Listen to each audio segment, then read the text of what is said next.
In a quiet village nestled between green hills, there lived a curious 10-year-old girl named Alina. She loved exploring nature, collecting shiny pebbles, and listening to her grandmother's magical stories. One sunny afternoon, while chasing a colorful butterfly near the old ruins behind her house, Alina noticed something strange, a cluster of vines shaped like a door. She pushed the vines aside and discovered a tiny wooden gate, half buried in the ground. It creaked as she opened it. Behind the gate was a narrow path lined with glowing flowers she had never seen before. Butterflies larger than her hand danced in the air, and birds sang unfamiliar tunes. She had found a hidden garden, untouched, magical, and alive. In the center stood a large tree with golden leaves.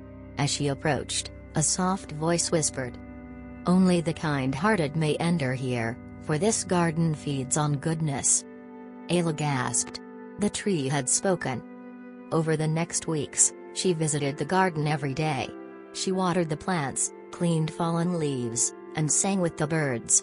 In return, the garden gave her gifts: a healing flower when her mother was ill, a glowing stone when the lights went out, and a gentle breeze when the village was too hot. But she never told anyone. One day, a big storm hit the village. Trees fell, and the river almost flooded. Alina ran to the garden, but the gate was gone. She cried and shouted for the tree. Then, she remembered the tree's words, "The garden lives in kindness."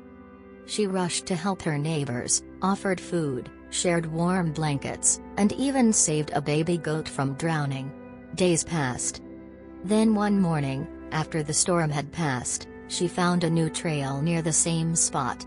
She followed it, and the hidden garden was back. The golden tree whispered again, "Kindness opens every gate. The secret is in your heart." From that day on, Alina taught her village about the power of kindness. And though no one else saw the garden, they all felt its magic in the gentle wind, the sudden blossoms, and the warmth in their hearts.